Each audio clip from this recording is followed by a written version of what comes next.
Bismillahirrahmanirrahim. Perkenalkan, nama saya Gandhi Setiawan, Fakultas Ekonomi dan Bisnis jurusan Manajemen dengan NIM 221339 di Universitas Primagra. Ini adalah sebuah tugas dari bisnis internasional yang diampu oleh Ibu Adisya Maya Andara SPDMM. Tugas ini berjudul Strategi Bisnis Internasional dan Manajemen Sumber Daya Manusia Internasional. Jadi, dalam era globalisasi, strategi bisnis internasional menjadi kunci untuk bersaing di pasar global yang beragam. Perusahaan dituntut untuk merancang strategi yang inovatif, yang mampu menghadapi tantangan regulasi budaya preferensi lokal. Di sisi lain, manajemen sumber daya manusia internasional berperan penting dalam mendukung operasional lintas negara melalui pengelolaan tenaga kerja multikultural, pelatihan lintas budaya, dan sistem kompensasi global. Kolaborasi antara strategi bisnis internasional dan sumber daya manusia menjadi fondasi penting untuk mencapai keberhasilan perusahaan di pasar global. Maka dari itu, PowerPoint ini akan membahas bagaimana kedua aspek tersebut saling mendukung dalam menciptakan strategi yang efektif dan berkelanjutan. Kita akan lanjut ke bahas tentang strategi bisnis internasional. Oke, kita mulai dari pendahuluannya dulu. Yang pertama ada strategi bisnis internasional, yang merupakan cara perusahaan memperluas pasar dengan mengelola operasional lintas negara. Jadi strategi bisnis internasional adalah pendekatan yang digunakan oleh perusahaan untuk memperluas operasinya ke luar negeri. Yang hal ini juga cukup mencakup analisis pasar internasional yang mengadaptasi produk dan layanan hingga pengelolaan operasional lintas negara. Dalam menjalankan strategi ini, perusahaan harus memahami norma-norma budaya, regulasi lokal, serta dinamika pasar di negara tujuan tertentu. Pemahaman ini penting untuk menghindari sebuah konflik atau hambatan yang dapat menghambat pertumbuhan sebuah bisnis. Contohnya, perusahaan yang ingin masuk pasar Eropa harus memahami regulasi Uni Eropa terkait pajak, standar lingkungan. Begitu juga di Asia. Perusahaan harus mempertimbangkan perbedaan budaya seperti kebiasaan konsumsi dan pola kerja lokal.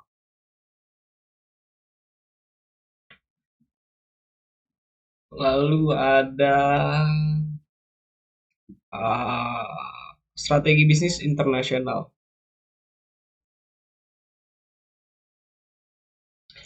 Dalam lingkungan global, perusahaan harus memahami norma-norma budaya dan regulasi yang berbeda untuk menghindari konflik atau hambatan dalam bisnis. Yang tadi saya sudah sebutkan juga. Terus ada keunggulan kompetitif, yang dimana bisnis yang mampu mengelola dinamika global dengan baik akan memiliki keunggulan dibanding pesaing, terutama dalam hal daya saing produk dan layanan. Jadi keunggulan kompetitif adalah kemampuan perusahaan untuk menawarkan nilai lebih dibandingkan pesaingnya. Dalam konteks bisnis internasional, keunggulan ini dapat diperoleh melalui pengelolaan sumber daya secara global, efisiensi operasional, inovasi produk, dan adaptasi terhadap kebutuhan pasar lokal. Contohnya perusahaan teknologi seperti Apple yang memiliki keunggulan kompetitif karena kemampuannya untuk menciptakan produk yang berkualitas tinggi dengan desain yang seragam di seluruh dunia. Di sisi lain juga ada perusahaan McDonald's yang menonjolkan adaptasi lokal untuk memenuhi preferensi konsumen di berbagai negara, seperti menambahkan menu nasi untuk di Indonesia.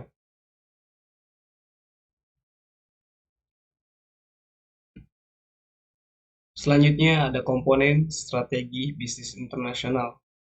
Yang pertama ada penetrasi pasar, yaitu memasuki pasar baru memerlukan analisis yang mendalam untuk memahami kebutuhan konsumen, potensi pasar, dan peluang pertumbuhan. Jadi perusahaan harus memahami siapa yang menjadi target konsumennya, preferensi mereka, serta bagaimana cara memenuhi kebutuhan tersebut dengan produk atau layanan yang ditawarkan. Sebagai contoh, perusahaan vegan global seperti kayak Zara memanfaatkan strategi penetrasi pasar dengan membuka toko di kota-kota besar dunia yang memiliki konsentrasi tinggi pelanggan atau yang berpotensial. Lalu ada adaptasi produk. Penyesuaian produk perlu dilakukan agar sesuai dengan kebutuhan lokal, misalnya rasa makanan, ukuran produk, atau fitur teknologi tertentu. Jadi, hal ini melibatkan penyesuaian kayak rasa, ukuran, dan fitur produk untuk memenuhi ekspektasi dari konsumen di negara tujuannya. Misalnya, kayak perusahaan makanan ringan seperti Lay's menawarkan banyak rasa yang berbeda di setiap negara. Seperti di Indonesia, mereka memperkenalkan rasa khas lokal seperti rendang dan sambal balado. Terus ada uh, diversifikasi. Strategi ini mengurangi ketergantungan pada satu produk atau pasar tertentu dengan menawarkan berbagai produk di wilayah yang berbeda. Jadi, strategi ini membantu perusahaan juga menghadapi resiko pasar yang fluktuatif. Contohnya kayak Samsung yang nggak hanya fokus pada produk elektronik konsumen seperti kayak HP, tapi juga mengembangkan produk seperti pasar bisnis to bisnis seperti semikonduktor dan layar OLED. Terus ada aliansi strategi, yaitu kerjasama dengan perusahaan lokal dapat membantu mempercepat proses adaptasi, distribusi, dan pemasaran di pasar baru. Jadi bentuk kerjasama ini yang memungkinkan sebuah perusahaan untuk memanfaatkan sumber daya lokal seperti jaringan distribusi atau pengetahuan pasar. Sebagai contoh, Starbucks dengan mitra lokalnya di berbagai negara untuk membuka gerai dan memahami preferensi konsumen lokal di negara tersebut. Lalu kita lanjut. Nah, sekarang ada jenis dari strategi bisnis internasional. Yang pertama ada global strategi, yaitu perusahaan menggunakan produk yang sama di seluruh dunia tanpa banyak perubahan. Misalnya iPhone yang memiliki desain dan fitur seragam di setiap negara. Jadi pendekatan ini juga mengutamakan efisiensi dan pengurangan biaya produksi. Lalu ada multi domestic strategy, yang dimana produk dan pemasaran dirancang khusus untuk memenuhi kebutuhan lokal. Contohnya seperti tadi McDonald's, kayak ada nasi uduk atau dan lain-lain, atau menggunakan nasi bukan kentang, itu adalah multi domestic strategy. Pendekatan ini juga membantu untuk perusahaan mendapatkan kepercayaan konsumen lokal. Terus ada transnational strategy, yang dimana kombinasi antara efisiensi global dan fleksibilitas lokal memungkinkan perusahaan untuk menyesuaikan produk sekaligus mempertahankan biaya yang rendah. Jadi perusahaan menggunakan strategi ini untuk menyesuaikan produk sekaligus mempertahankan biaya yang rendah, seperti Toyota memproduksi mobil yang sesuai dengan kebutuhan pasar regional sambil tetap jaga efisiensi di manufaktur.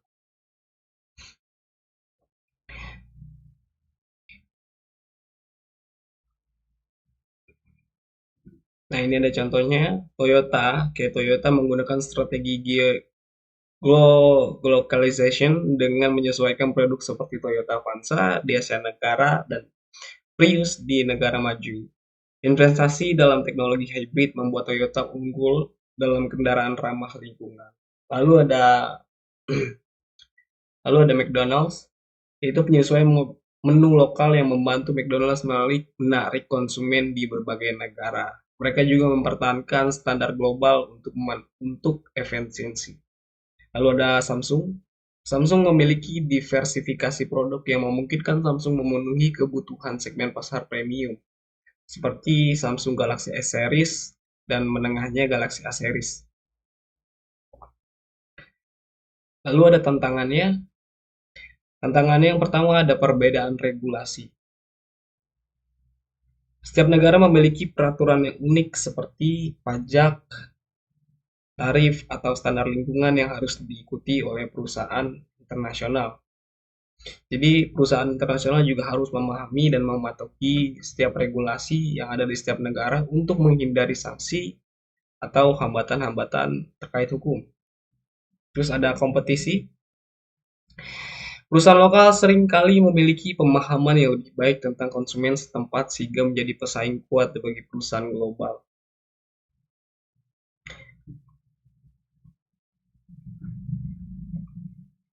Lalu ada perbedaan budaya. Kesalahpahaman budaya dapat menimbulkan masalah dalam komunikasi, pemasaran, atau pengelolaan tenaga kerja. Jadi contohnya kayak strategi pemasaran yang berhasil di suatu negara belum tentu berhasil di negara lain. Jadi harus dianalisis ulang. Lalu ada kebijakan nilai tukar mata uang. Jadi nilai tukar mata uang yang tidak stabil dapat mempengaruhi keuntungan dan biaya operasional.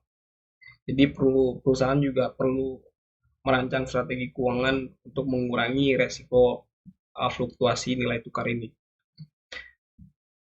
Lalu kita lanjut ke manajemen sumber daya manusia bisnis internasional. Yang pertama ada manajemen SDM, manajemen sumber daya manusia manajemen sumber daya manusia internasional adalah pengelolaan tenaga kerja lintas negara yang melibatkan rekrutmen, pelatihan, pengembangan, kompensasi, dan keragaman budaya. Tujuan utama dari manajemen sumber daya ini adalah menciptakan efisiensi dalam pengelolaan tenaga kerja global sambil memastikan kepatuhan terhadap regulasi lokal di setiap negara. Contohnya perusahaan multinasional seperti Unilever harus mengelola tenaga kerja yang tersebar di berbagai negara dengan pendekatan yang fleksibel dan inklusif. Lalu ada relevansi. Jadi dengan globalisasi, perusahaan juga perlu mengelola SDM di berbagai negara untuk memastikan efisiensi, kepatuhan hukum, dan daya saing globalnya. Lalu kita lanjut ke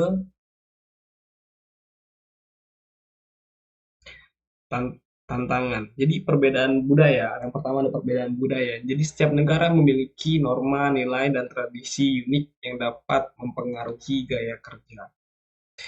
Gaya kerja di Indonesia dengan Jepang tentu saja berbeda. Jadi perusahaan juga perlu memahami tentang perbedaan budaya ya di negara tujuannya. Terus ada hukum dan regulasi lokal. Kayak peraturan, ketenagakerjaan, pajak, dan imigrasi berbeda di setiap negara. Dan itu sudah pasti ya. Yang namanya peraturan juga itu berbeda-beda setiap negara. Kalau misalkan ada yang sama mungkin hanya berbeda sedikit saja. Lalu ada manajemen expatriate yang dimana menangani penugasan karyawan dari luar asal ke cabang luar negeri yang kayak relokasi atau adaptasi ataupun biaya. Terus ada keragaman dan inklusi. Menciptakan lingkungan kerja yang saling menghargai perbedaan. Itulah hal yang penting dalam sebuah lingkungan kerja ya. Jadi menghargai perbedaan yang ada. Jadi sehingga kinerja itu bisa optimal. Nah, kita lanjut. Lalu ada komponen utama dari manajemen sumber daya manusia ini. Terus ada rekrutmen dan seleksi. Menemukan talenta terbaik di seluruh dunia. Jadi proses ini mencakup pencarian dan pemilihan orang-orang yang bertalenta terbaik di seluruh dunia. Perusahaan perlu memastikan bahwa kandidat yang direkrut memiliki kompetensi global dan kemampuan adaptasi dengan budaya lokal juga. Lalu ada pelatihan dan pengembangan. Memberikan pelatihan lintas budaya dan pengembangan kompetensi global. Pelatihan lintas budaya dan pengembangan kompetensi global sangat penting untuk meningkatkan kinerja karyawan di lingkungan multinasional. Pelatihan ini meliputi pemahaman budaya lokal, bahasa, dan etika kerja. Jadi kalau misalkan seperti di Indonesia yang ingin kerja di luar sebagai tenaga kerja Indonesia, pastinya di Indonesia pun dilatih dulu minimal bahasanya. Mereka bisa bahasa di negara tersebut walaupun sedikit gitu. Terus ada kompensasi dan insentif. Itu menyusun paket remunerasi yang kompetitif dan sesuai dengan standar lokal. Jadi hal itu juga menjadi faktor penting dalam menarik dan mempertahankan orang-orang yang bertalenta terbaik di negara tersebut. Terus ada manajemen kinerja, nilai kinerja secara adil dengan mempertimbangkan konteks budaya. Jadi hal itu juga untuk memastikan keadilan dalam sebuah evaluasi kinerja.